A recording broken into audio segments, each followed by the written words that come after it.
When did you realize, like, I can't overcome this by suppressing it, I need to heal it? Well, my wife made me promise, okay? When was this? This was right after this was around 2008, 2009, and I had beat this guy up on the street. Was that the story in the book here? Oh, man. It starts the book. Yeah, it's a crazy story. Put this guy on the concrete. Just body slam, boom. Dude, it was too much. Wait, it was way overkill. You know, like you could have just shoved the guy and walked away. You see what I mean? No, it was so bad. Because you're talking about Christmas shoppers and people everywhere, and it was, I remember the sun was going down, but it was still like the people walking around, people screaming and running, and police coming, and them holding their hands on their guns. Oh no, man. And and I'm stomping this dude like Nino Brown. Like it's and you're a massive dude. And she said, now he disrespected her. Right. He disrespected her. Right. And she was like, but Terry, you can't do that though, yeah. Listen, I got away because there was an older white man in the crowd. And he came out. He said, officer, because I was either going to jail or getting shot. And this old white man comes out, no, because he sees the police about to do what they're about to do. This is pre-social media, this is pre-video, this is pre... First of all, I'm going to say it, this is pre-George Floyd. Yeah. Because I could have been shot that day. Yeah. That's for real. Mm-hmm. And this older white man jumped out and said, I've already had guns pointed at me and literally in traffic and whole thing. And there's never a feeling, and I didn't do anything wrong. That's the craziest part about it. So my wife was like, oh my God, you are not gonna nobody's gonna fight you. Nobody's gonna wrestle with you. They're just gonna shoot. Yeah. No cop is gonna even get close.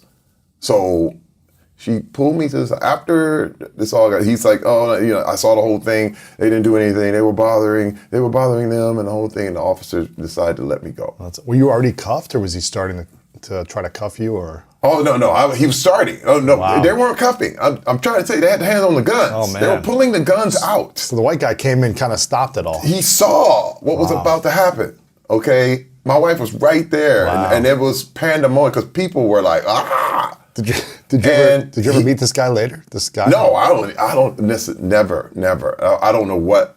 Again, I blacked out. Right. I don't even know if he stood in front of me. I wouldn't even know what he looked like. Wow. If I probably met him again a few years later. You know what I mean? And don't know. Right. But what was so crazy is that night, my wife sat me down. She said, Terry, you gotta promise me, man. You can never, ever. She said, listen, I'll be okay. But first of all, you're gonna get sued for one, because we just now making some money. You're well still known. famous. Yeah. You reached a level of fame where you're kind of getting up there. It was like right after we did Longest Yard. You know what I mean? So she's like, okay, first of all, you're gonna get sued, but secondly, I know how close those cops came to killing you. And then she said, you got kids, man. It's not worth it, man. We want you. We want you to live. What am I gonna do if you're dead? What am I gonna do? I said, you can't do this. Like, you don't get this. Mm-hmm. I don't know, somebody else might, but you can't. Because you're not gonna get a second shot. Nope. And listen, and the whole time I'm like, come on, please. I was like, you know what? No, I'm a man, shoot. No one's gonna disrespect somebody came at me you, like that, I got no choice. And she said, well, Terry, I don't know what to tell you. She said, because if you don't get a hold of this, it's over. Like, right. we eventually something's gonna happen. Right. And she said, you gotta promise. I said, okay, I promise, right? But you gotta understand my level of rage. Now, this is something, and again, I'm gonna kill, I wrote it in the book, but it's so horrible. It's a horrible, horrible moment. Share it. I had a dog who would eat its poop, and I hated. It was just like, oh my God, like, oh. Every time it would do it, and I see it licking on the kid's face and stuff, and I was just like, stop. So but again, I was mad all the time, always angry.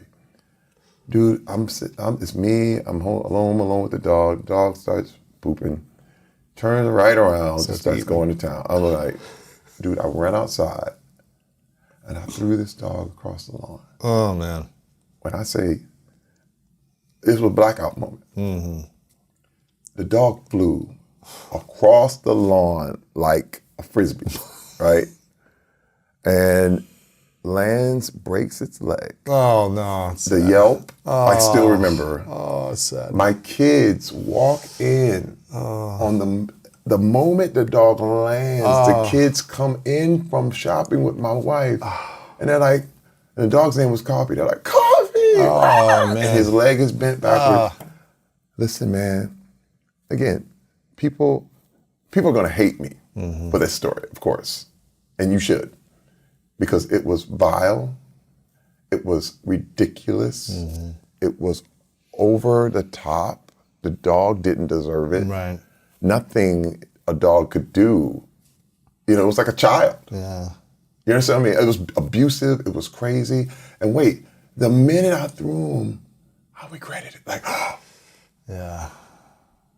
and I was like, and then all I was remember sitting there just going, why? How did I do this? Like, why did I was in tears, man. Like, how am I can't control myself. Right. You know, like, there's nothing scarier than knowing there's something in you that could push the nuclear button at any time. And wait, and you can't stop it? I mean, I have no control over my own life. Right. So whatever you say could make me do it. Whatever, anything that the dog ate made me do it.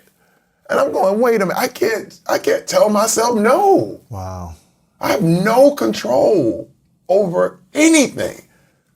And that hit me. I was going, holy cow. And my wife was just like, Terry, what's wrong with you? And man, I can't count the number of events, theme park gatherings, different stuff we get with the family, and one thing would make me go off, and I'd ruin the whole day for everybody. And I thought, here I was thinking, I'm better than my dad because I didn't do this, I didn't hit my wife. You weren't drinking, you weren't hitting your I wife. wasn't drinking. Hey, I'm successful. In fact, I'm famous. In fact, people love me. But inside, it was horrible, man. It was horrible. And I had no control. I realized is that she had married an image. And what she realized is that she didn't know me. Right. She was like, who are you? And I let her stay in that.